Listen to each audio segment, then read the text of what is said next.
This episode is brought to you by State Farm. Checking off the boxes on your to-do list is a great feeling. And when it comes to checking off coverage, a State Farm agent can help you choose an option that's right for you. Whether you prefer talking in person, on the phone, or using the award-winning app, it's nice knowing you have help finding coverage that best fits your needs. Like a good neighbor, State Farm is there. Make your next vacation unforgettable on Royal Caribbean's newest ship, Star of the Seas. It's everything you've loved about every family vacation you've ever been on, with mind-blowing thrills at the largest water park at sea, 7 onboard pools for every level of chill, more than 40 ways to dine and drink, and even more to enjoy at our award-winning private island, Perfect Day at Coco Cay. This is the new Star of the Seas. Click or tap the banner to find out more.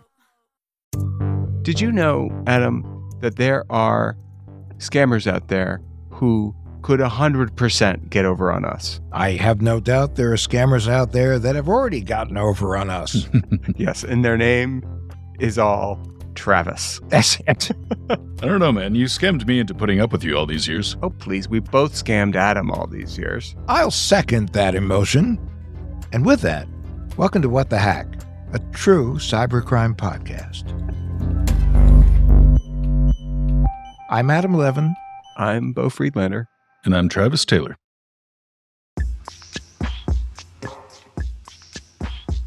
Marjorie, welcome. Where are you coming to us from? I'm in Chevy Chase, Maryland, right outside of Washington, D.C. And what do you do there? Do you work or are you retired?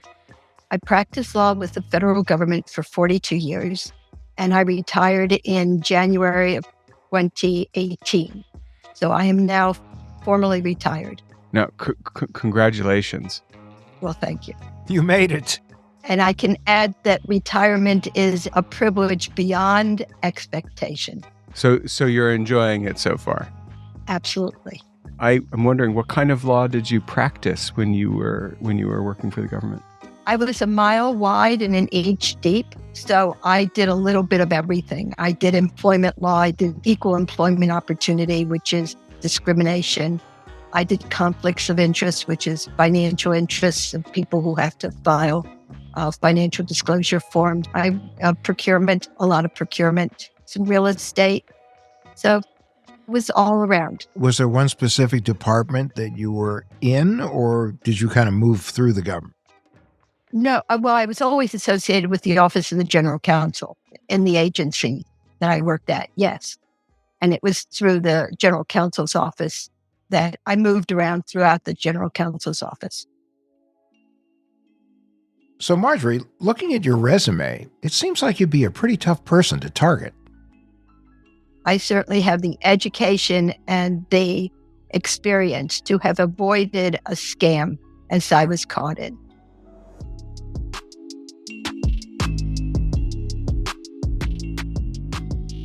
It does strike me that, the lawyers I know, and now you're one of them, are very detailed people. It's why usually I can't stand their writing, because they have to include everything in every sentence. And we read slowly, too. Well, the lawyer mind is super detailed, and it fires on all kinds of cylinders all the time. I'm curious, how did the scammer initially contact you? So I was doing online research for a Democratic group that was looking at school board races throughout the country. I was late. I had procrastinated, as is not unusual, and I was late. So I was anxious to get to the work I needed to do, get it done, and get it in. And all of a sudden, my screen was seized. A lot of blinking lights, a lot of color. And it said, your computer has been seized by hackers and there's no way you can get around it. Call this number for assistance. And I didn't have time for this nonsense. So I took my monitor and I closed it in the vain effort that this would go away. I should have rebooted.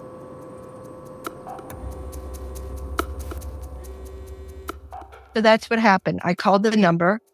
And I got connected with supposedly a Microsoft engineer And I explained what had happened. And I said, can you just clear my monitor so I can get back to work? And he said, well, let's see. And he goes off and he pretends to be looking at something in the background. And he comes back and he says, yes, you've been seized. These are people from China and from Russia.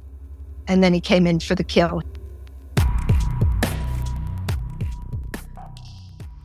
So, Marjorie, at this moment, what are you feeling?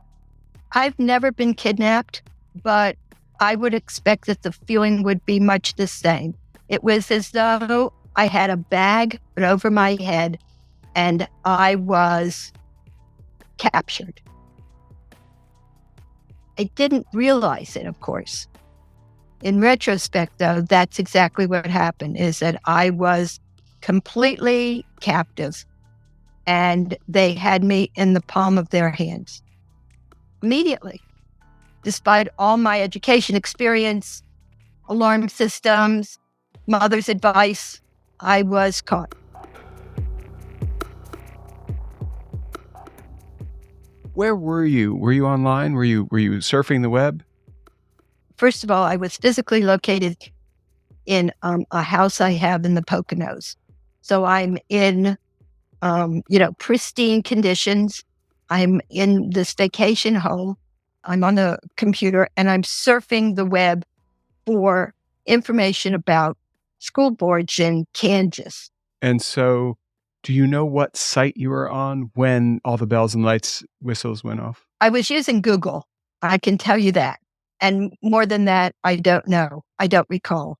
That happens to a lot of us. We're online. We're doing whatever we're doing. We're using the search engine we usually use. And then all of a sudden, bang, we have no idea where we are. It's almost like the bonfire of the vanities where you take the wrong exit and you're like, uh-oh. Oh, yeah.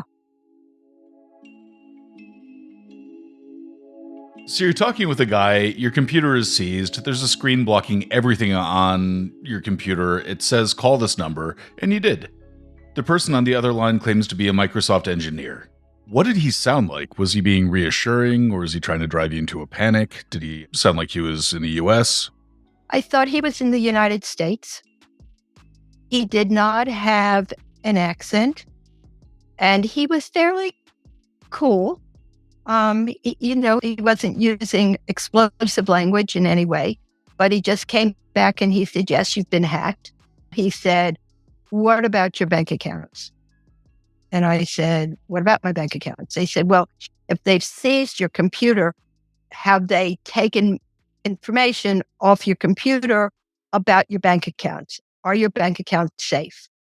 We think that your financial accounts might be in jeopardy. And he was doing it sort of by way of a service. I do this every day, ma'am, and you don't. In my experience, they may have accessed your bank account. Right. Okay. Right. And he's as though smooth. it was his job. Very smooth. So we are in con man territory. I mean, this is the thing that strikes me, Marjorie, with all of these kinds of scams. They are the modern day equivalent of the 3-card Monte guy, or, do you want to buy the Brooklyn Bridge guy? They're smooth operators. Marjorie, did he ask you if your bank account might be in jeopardy, or did he say, we think your bank account is in jeopardy? He asked me whether I knew whether my bank account was safe. Okay, I get it. So what did you say when he asked you that? I said, well, I don't know. And he said, well, I can help you if you want. And I said, what can you do? And he said, if you want to give me the name of your bank, I can connect you to the bank's fraud inspector, and he can help you ascertain whether or not your bank account is safe. I'm right there with you at this point, Marjorie. I'm like, okay, well, let's do that. And now you're on hold while Sure. he's doing that? Yes, I'm on hold, and he has put me on a special line that's secure because I'm calling him on my cell phone, my iPhone, and he's telling me that I'm going to connect you through a special line because your phone may be hacked as well. Okay, so he's enveloped you in paranoia. You have been taken hostage. I have, absolutely. And it's all psychological. He got in there. Didn't take 60 seconds. Wow. And I felt like a house of cards. Well, no. I don't like what you just said. You didn't fall like a house of cards. You walked into the next moment the way any of us would. And that's the truth.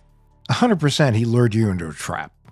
So now he's got you on a secure line waiting to talk to your bank, correct? Quote unquote secure. Yeah, because the whole thing's a scam. Right. Yes, I'm calling him. He's calling the bank fraud investigator on his line. And are you hearing a ring tone when he's doing that? Or any music in the background? Anything that would make you feel like it was institution to institution? No. So what do you hear? Are you just waiting in dead silence? As I recall, yes.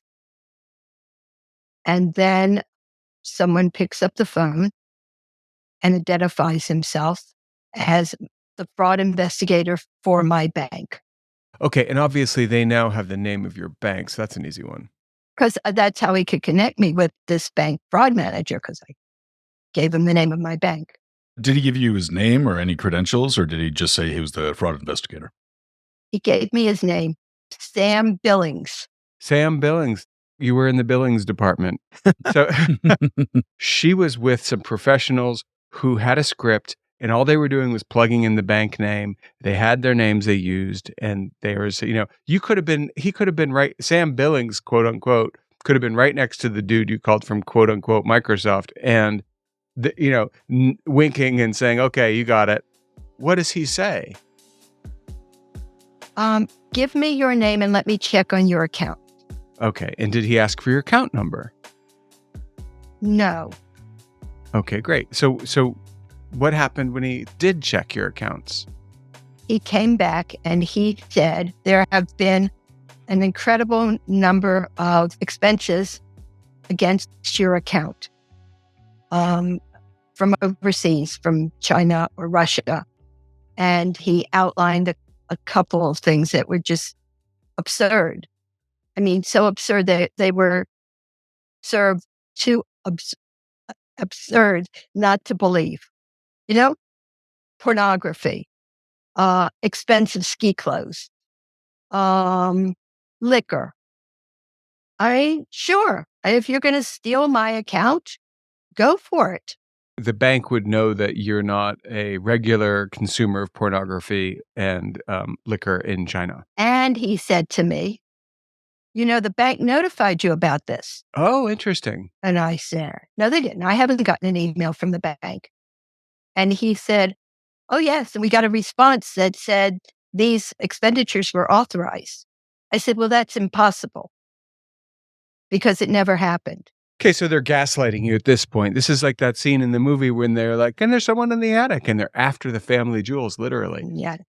Adam, if I had a bank calling me, the likelihood that someone could say to me, we reached out to you, especially if they said via email about this issue, you've been informed, I would have to believe they were right because I never look at my email. I have something like 10,000 unanswered emails. So, or you would believe someone has stolen your identity and they've gotten into your email account. I would think it was real. If I were in your shoes, I'd be in your shoes. I asked him how it could be that the bank would send me an email that I never received.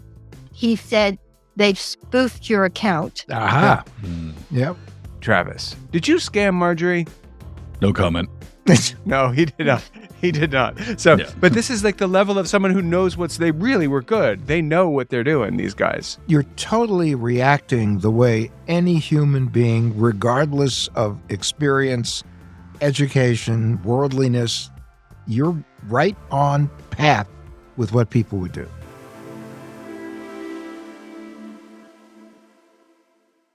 With a major selection of the looks your kiddos love starting at just $4 in the Walmart app, a new school year means a stylish new them. Who knew? Find skater skirts and Crocs that say, I'm casual but cool.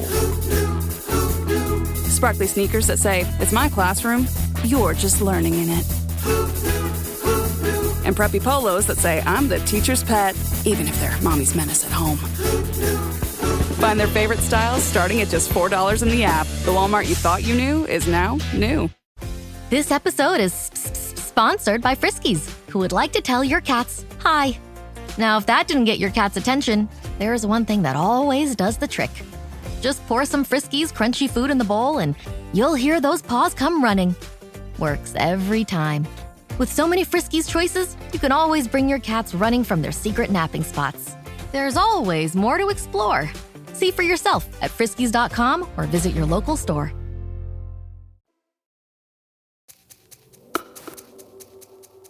So what happened next? We talked about my bank accounts. I had a checking account and I had a savings account. And he said, essentially, if you want me to help you, you have to follow my directions. So I said, okay, what is it that you think I should do? What advice he would give me. And he said my assets were in jeopardy. So the best course of action is to, because we don't know, although he strongly suspects that these scammers have my name, my address, my birth date, and my social security number. So they have the 4 or 5 most important identifying information about me. Plus, they have your account information. At least that's what he's telling you, because they're doing these. They have access to my account information and have made unauthorized expenses on my account. Therefore, the logical thing to do is transfer your money into a safe place, can figure out who is scamming you and what to do about your social security number. I'm hearing sort of the fact sheet behind a LifeLock commercial. In other words, we're like, we know that people are afraid of this, and this. And they know their social security numbers out there. They know they're findable. They know identity theft is on the rise. And we're just going to write a script that takes those things into account and scare the bejesus out of somebody. It sounds like what's going on here. Well, yeah, if you're a federal employee, your social security number was leaked in the OPM hack, which I believe was in 2016. Actually, it was 2015. Ah, how time flies. Okay, Captain Justice. You did actually probably get some mail about that. Not to mention the fact that if you were alive the past few years, which you are, with the Equifax hack, your information is out there. Social security number, name, address, cell phone contact information, email address. What did he suggest you do? I'm curious here. Well, what he suggested was very reasonable. I should move my assets from my bank into cryptocurrency, which was safe and secure. And as soon as this mess, if you will, was cleaned up, we'll move the assets back from crypto into your bank, however you want to allocate them. That's a very complicated process to change your assets into crypto.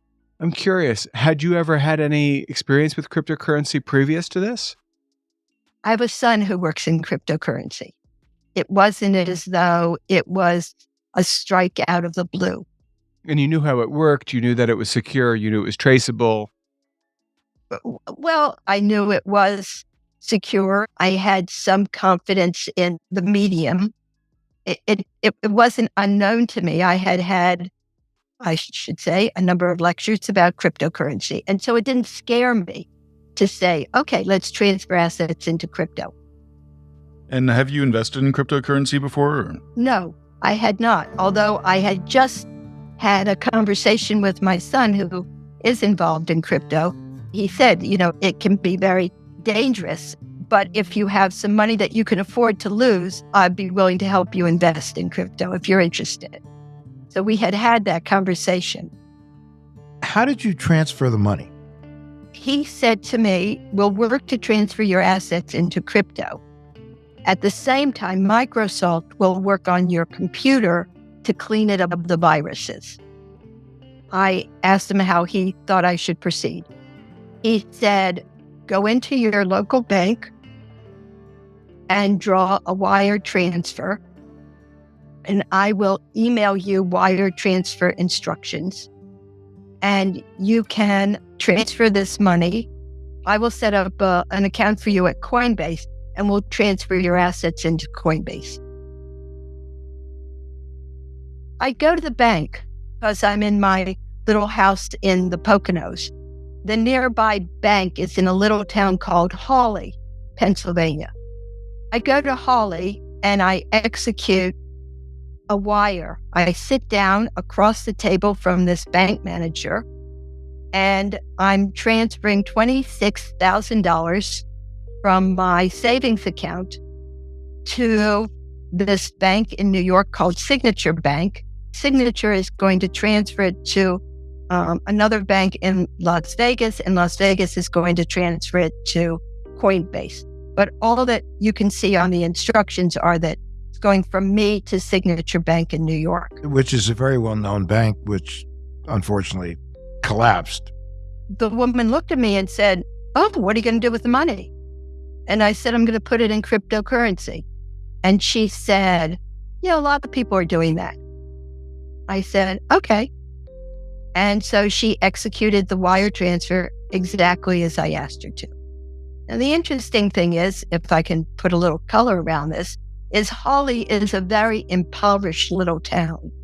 If you look at its median income, it's about $32,000 a year.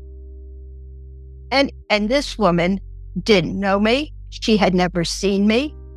She knew that I was a bank customer, but she had no experience with me whatsoever. And here I am transferring $26,000 in a town where most people don't see $26,000 in cash in a year, and doesn't say anything except, how are you going to, what are you going to do with some money? Oh, crypto. A lot of people use crypto these days. That's a very curious statement on her part. Not only that, but one more thing is the bank closed shortly thereafter for lack of business. So it isn't as though this was a busy little bank and I was just one of many customers queued up at the door. They had no business. They had no banking business. And yet I didn't attract any more attention. So are you feeling at this point that it just doesn't feel right? That, where are the safeguards? This is a bank. No, not at this point. I was just happy that the transfer was executed as I asked, and I didn't get any pushback from her. The scammers had told me, of course, two things before this transaction. Number one is I can't talk to anybody about what I'm doing because I don't know who's... You can trust. Right? That's right. Who has perpetrated the virus that's infected my computer and who has made these withdrawals on my account. And anybody that you talk to could be a suspect. So don't talk to anybody. And when you go to the bank and you make this transfer, if they question you, just say you're putting it into crypto and push back on any other inquiries they might make. Did they direct you to this specific bank? No. They just rehearse me, though. When you go into the bank, what are you going to say? What are you going to do? What will you say if they say? And how will you deal with this situation? So, listen, I'm an attorney, right? I can put one foot in front of the other. You don't have to tell me how to make a wire transfer. Right. So that part was easy. And I did it absolutely without a second thought.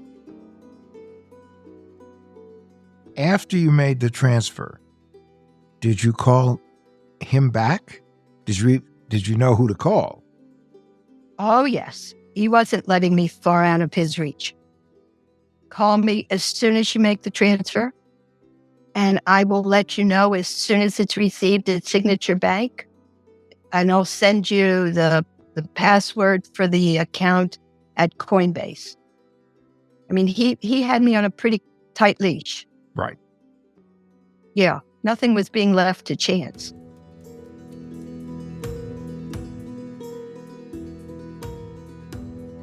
Signature Bank, when it was in existence, actually did get into trouble with the SEC for facilitating money laundering, specifically through crypto. So they definitely had a reputation of that kind of practice. I actually, at the time, had never heard of Signature Bank. I have since learned that, that it was closed down for good reason. So what happened when you wired the $26,000? What happened next? While that was going on, at some point, he transferred me back to Microsoft because I have a very infected computer. And we got to clean up the computer. So I've been told I can't use my computer until it's clean. But what he did is he remoted into my computer. And he put, one of those windows. So he could see your stuff. So he would call and he would say, what is the code that comes up on the app, if you will? And then that allowed him into my computer and he could see my computer. And that went on from 9 a.m. to 5 p.m. every day for a month. What was happening for that month? Like, what was going on? I'm working on your computer, Marge. This is very complicated. And leave your phone open for the entire time in case I need to get back to you. And he would call me like every 2 hours. So my phone was open and my computer was open. And he was just going anywhere he wanted in your computer, so far as you know. That's right. It's so far as I know. And to tell you the truth, Beau, I don't think he went anywhere. I think he just had me on a string. So that he could keep you from doing an investigation or figure anything out, correct? That's right. Or using my computer. It gave the whole aura of this virus and being attacked and, this serious situation that he had to resolve. Before that happens, Beau, I was convinced to liquidate my stock portfolio and my annuity. The $26,000 was just the beginning. It was just the opening bid. Tip of the iceberg. Yes. I lost another $650,000 before it was over.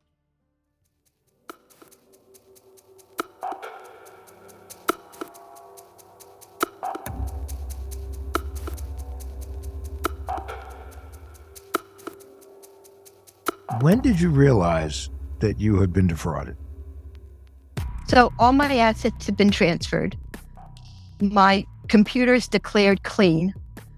I'm supposed to get back to this Sam Billings to talk to him about transferring my assets back from crypto into my various accounts. He was supposed to call me. It was the Friday of Memorial Day weekend, 2021. And he didn't call. So I called him. And the line had been disconnected. And I was the cap came off my head and I called the bank to see if they had an employee by the name of Samuel Billings. And of course they did not. It was immediately clear to me that I had been scammed. And so what did you do at that point? Did you let other people know or? I called the bank immediately and I told them the whole story. And they asked me to go to the local bank and make a statement to the bank manager, which I did do. And the bank manager took down the whole story. And then she looked at me and she leaned over her desk and she said, if you think this bank is going to pay you for your losses, you're dead wrong. Whoa. Now there's bedside manner. And, I kind of had been in the zone where somebody does unauthorized purchases on your credit card. And because they're unauthorized, the bank makes good on them. And suddenly when she said that, I realized nobody's going to pay me for these losses. I've lost this. And I became rather upset, very upset.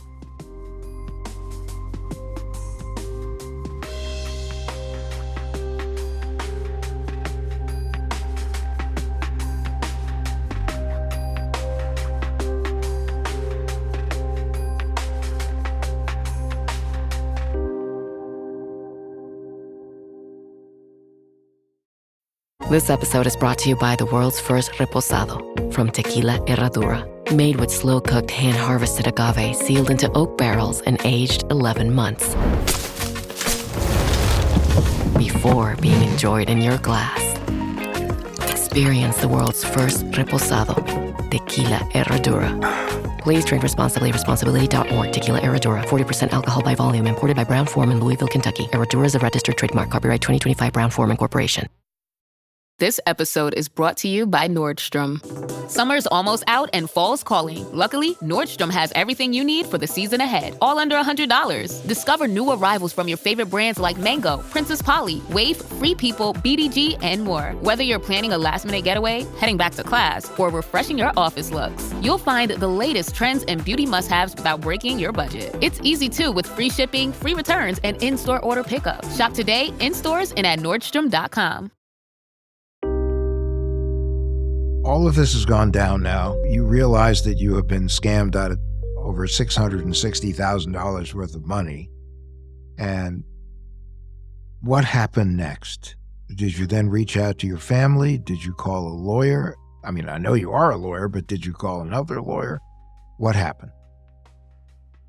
I reached out to family, and we all worked through our own emotional response to this.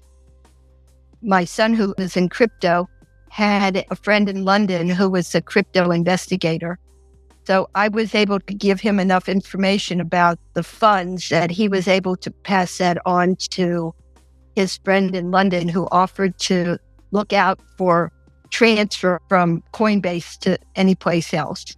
I had a friend who son was with the FBI, and through that connection, I filed an FBI report.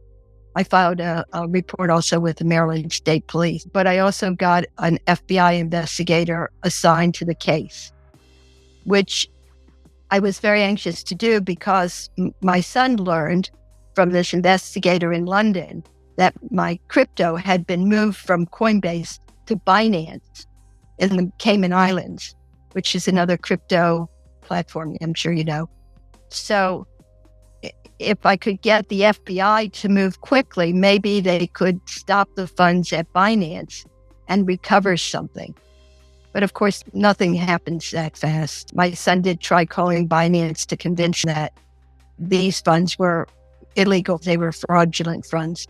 But Binance wouldn't talk to him and said, if you want somebody to talk to us, have the FBI call us. Did you do that? I did. I tried to convince this agent that he needed to move fast. But, you know, I've worked in government. I know it has to go up the chain. It has to be approved. And by the time he could move on it, I'm sure the funds were long since gone. But equally important is Binance is outside the reach of the United States government. You know, it isn't subject to any service of process by the U.S. government. And so they would coordinate with the FBI only if they happen to fall out of bed on that day the right way. Otherwise, they just, blow off the FBI. Yeah. So. Now we're in the hole by well over $600,000. You now know that you've been the victim of a scam. You've been in touch with law enforcement. You are in that slow dance that is pretty unbearable when you're trying to get something like this settled and figured out. Where do things stand now? I finally found an attorney. There seemed to be general agreement that I had a cause of action, but there was not general agreement that anybody wanted to take the case. And I finally found someone who wasn't scared of going up against one of the big banks. A lot of attorneys make their money through bank work and didn't want to antagonize that relationship. So this fellow was a real warrior and said, let's do it. And at first he didn't think I had a cause of action, but he looked at it and he finally agreed with me. And so we filed suit. We first went to the bank with a demand letter and they said, go pound sand. And so then we filed suit. And they filed a motion to dismiss, which is, I'm sure you know, essentially a motion that says there's no cause of action here, Judge. You should just dismiss the case. And after 10 months, the judge came back and said, nope, there's enough in the pleadings here to justify going forward. And at that point, the bank decided that they would talk to me. And so we sat down and started negotiating a resolution. And what does that look like? It settled, took a while.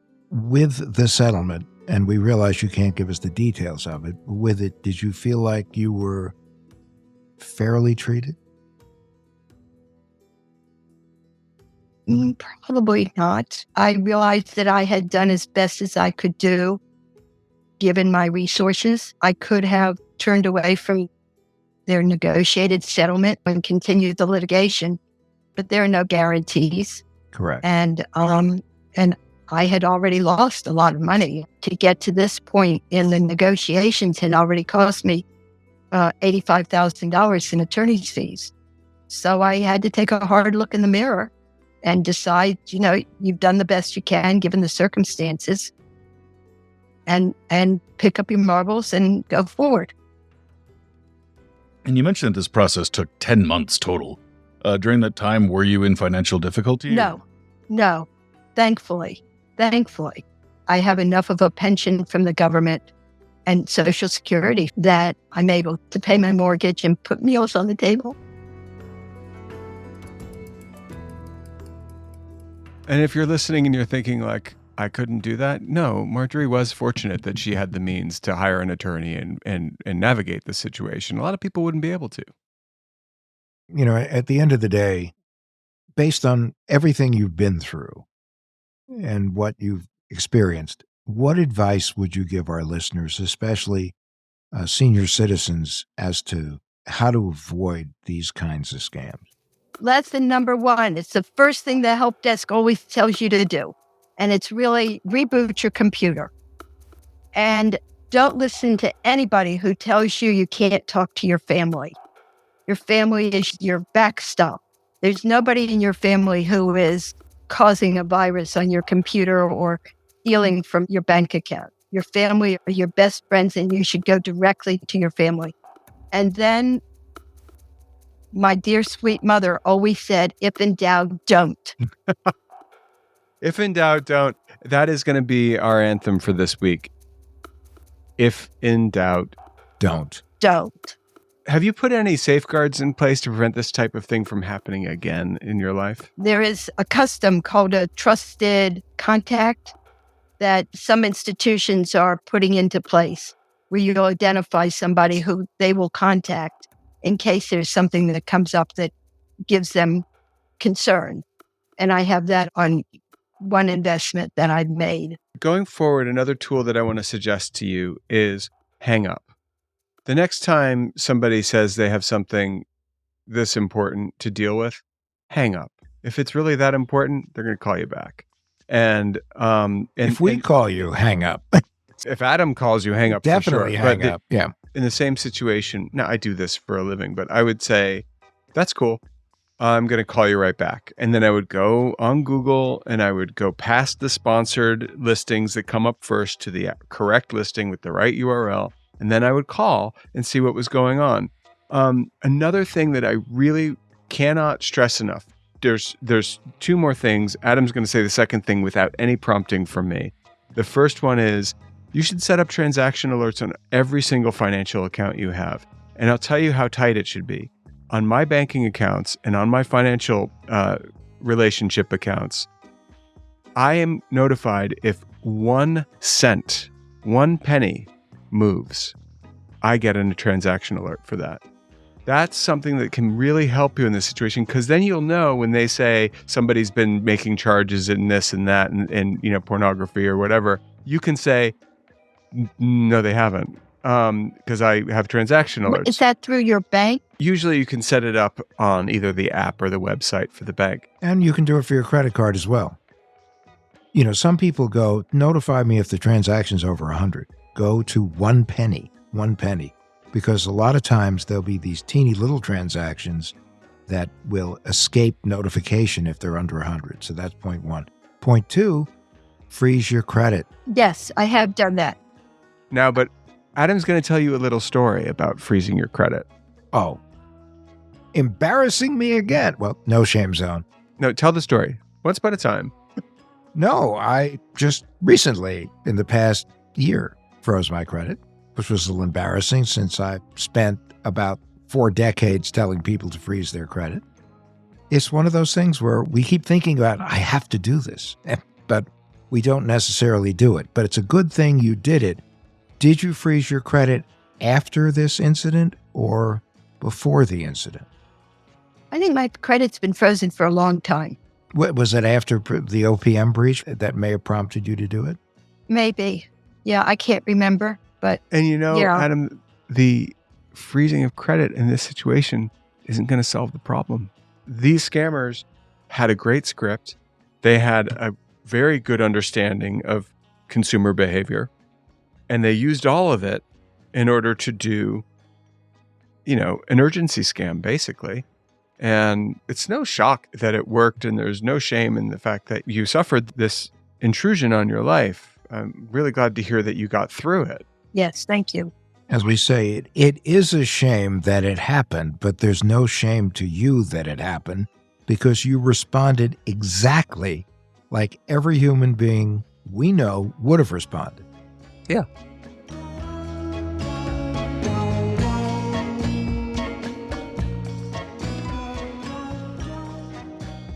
And now it's time for a tinfoil swan. Our paranoid takeaway to keep you safe on and offline. All right, so after hearing Marjorie's story, I think we should discuss how to have the talk with not just relatives, but everybody in our lives. Scaring is caring. Indeed. I mean, the reality right now is that anyone in your family or your social circle can be a target. Young, old, rich, or just flat broke. Anyone you know can be in a scammer's crosshairs.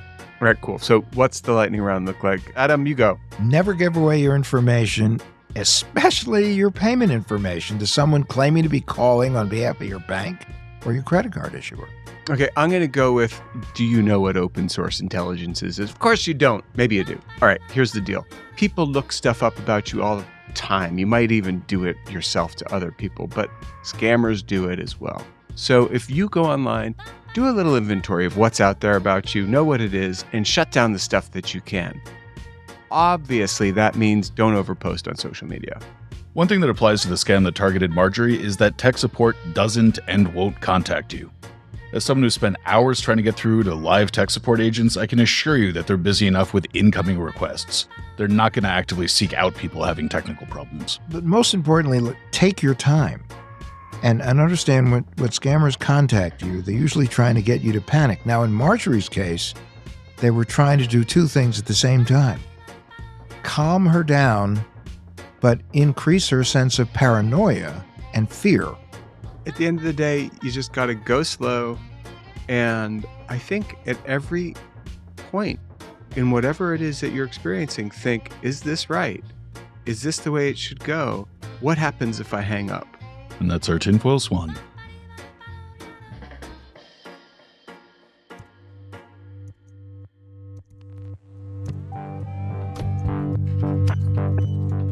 What the Hack with Adam Levin is a production of Loud Tree Media. You can find us online at adamlevin.com and on Instagram, Twitter, and Facebook at Adam K. Levin.